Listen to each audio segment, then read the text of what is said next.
Cici Faradita. Di video kali ini, saya akan beropini tentang dampak COVID-19 di sektor pariwisata dan cara memulihkan industri pariwisata pada musim pandemi. Check it out! Dampak COVID-19 pada pariwisata ini memprihatinkan. Hotel dan akomodasi ditutup sementara. Mall retail menurun omsetnya. Destinasi ditutup sementara. Kafe dan tempat makan ditutup sementara. MICE ditunda, apalagi ancaman PHK di industri pariwisata. Terlebih ancaman kehilangan pekerjaan menghantui belasan juta pekerja pada usaha pariwisata. Padahal sektor pariwisata pada perekonomian Indonesia tahun 2019 mencapai 1,200 triliun. Ia merinci dampaknya terhadap ketenagakerjaan sektor pariwisata. Ada 13 juta pekerja langsung yang terancam dari 13 jenis usaha pariwisata. Potensi kehilangan pekerjaan 6 juta hingga akhir tahun 2020, di mana ada di PHK, dirumahkan, atau usaha mandirinya bangkrut. Potensi kehilangan mencapai 15 juta pekerjaan sampai akhir tahun ini. Mitigasi pariwisata dapat rapat terbatas bulan April lalu. Ada 3 arahan Presiden Jokowi. Yang pertama, program perlindungan sosial. Presiden menjelaskan harus tepat sasaran. Yang kedua, realokasi anggaran yang ada dari Kementerian Pariwisata harus diarahkan semacam program padat karya bagi pekerja-pekerja yang bergerak di bidang pariwisata. Yang ketiga adalah penyiapan stimulus ekonomi bagi para pelaku usaha di sektor pariwisata dan ekonomi kreatif. Masa pandemi sangat berdampak pada semua sektor termasuk industri pariwisata. Sebelumnya, industri pariwisata yang ada di Indonesia tengah mengalami perkembangan yang cukup pesat usai tagar Wonderful Indonesia mulai dikenal dunia. Tetapi selama masa pandemi ini, baik turis lokal maupun mancanegara mengalami penyusutan jumlah yang sangat signifikan. Dari banyaknya sektor yang terdampak pandemi, industri pariwisata merupakan salah satu yang terkena dampak terbesar dibanding industri-industri lainnya. Menurut World Travel and Tourism Council, kerugian yang dialami Indonesia semenjak bulan Januari dari industri pariwisata adalah kurang lebih 1,5 miliar US dollar.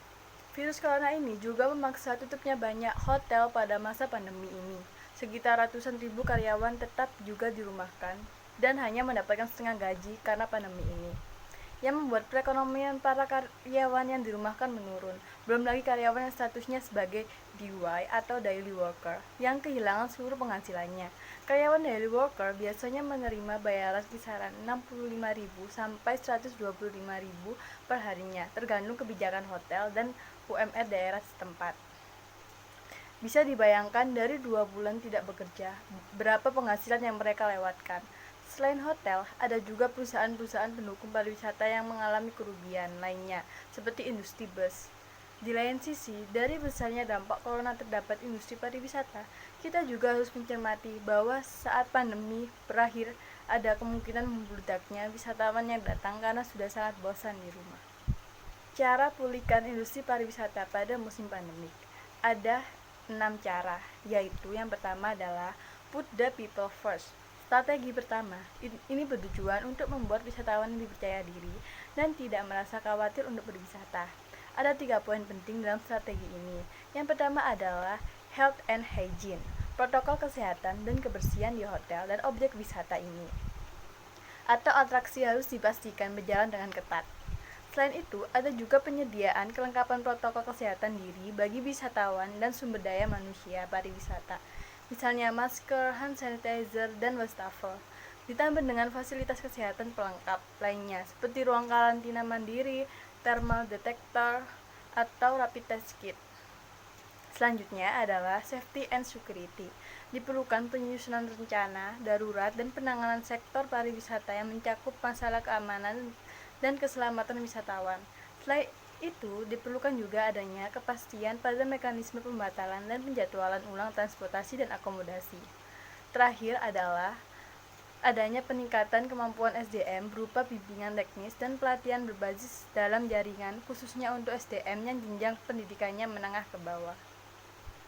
Yang kedua adalah aktivasi kanal komunikasi recovery yang efektif. Strategi ini dilakukan sebagai upaya untuk mempertahankan citra positif pariwisata dan media resiliensi kolektif untuk SDM terdampak. Ada 3 langkah utama dalam strategi ini. Yang pertama, yakni membangun strategi komunikasi dan resiliensi kolektif komunitas pada SDM pariwisata dan ekonomi kreatif. Yang kedua, merupakan eksekusi secara bertahap kampanye komunikasi untuk menghadapi situasi new normal. Terakhir adalah menjaga stabilitas citra positif melalui manajemen reputasi pariwisata dan industri kreatif, terutama dalam memulihkan dari pandemi. Yang ketiga adalah stimulus permintaan. Hal ini jadi salah satu langkah intervensi pemerintah untuk meningkatkan sisi permintaan. Ada beberapa tahap yang dilalui untuk menjalankan strategi ini, mulai dari tahap dreaming atau perencanaan sampai tahap booking atau pemesanan. Yang pertama, diperlukan pemetaan destinasi yang telah siap dan waktu yang tepat untuk wisatawan agar sesuai. Selanjutnya, membuat trigger atau pemicu yang memperbesar angan-angan atau keinginan wisatawan untuk berwisata ke 4 destinasi utama yang diunggulkan. Selanjutnya adalah membuat rencana berwisata, misalnya menciptakan ketersediaan waktu, penurunan harga, kesepakatan dengan negara pasar utama atau potensial, dan lain-lain. Kemudian diperlukan juga pemberian rasa aman kepada wisatawan agar yakin untuk melakukan pemesanan. Caranya adalah bisa lewat standar kebersihan dan kesehatan yang ketat, kebijakan pembatalan yang fleksibel, dan lain-lain. Terakhir adalah memastikan wisatawan mendapatkan fasilitas luar biasa, memuaskan di destinasi liburan. Jika mereka puas, akan mendorong mereka untuk berlibur dalam waktu yang sangat lama dan mendapatkan pengalaman yang lebih berkualitas. Yang keempat adalah fokus pada destinasi utama. Ada 4 destinasi yang diunggulkan sebagai destinasi utama tahap pemulihan pariwisata ini. Yang kelima, utamakan wisatawan Nusantara, karena sektor wisatawan mancanegara yang belum bisa berjalan normal. Maka dari itu, wisatawan domestik kini menjadi pasar utama. Perlu mengutamakan wisatawan domestik dengan kategori milenial dan menengah ke atas. Selanjutnya, produk yang ditawarkan pun lebih baik dan bersifat eksklusif atau private, berbasis alam, kesehatan tubuh, dan adanya layanan pemesanan yang fleksibel. Ia mencontohkan pemusatan kegiatan seperti stay vacation dan MICE. Yang keenam, atau yang terakhir, fokus pada 3 subsektor utama yang menyebut bahwa 3 subsektor utama yang perlu dijadikan fokus adalah kuliner, fashion, dan kriya, karena memiliki kontribusi ekonomi yang paling besar, berfungsi sebagai pemicu sekaligus lokomotif pariwisata di destinasi. Ketiga subsektor ini sangat cocok untuk para wisatawan yang melakukan pariwisata leisure.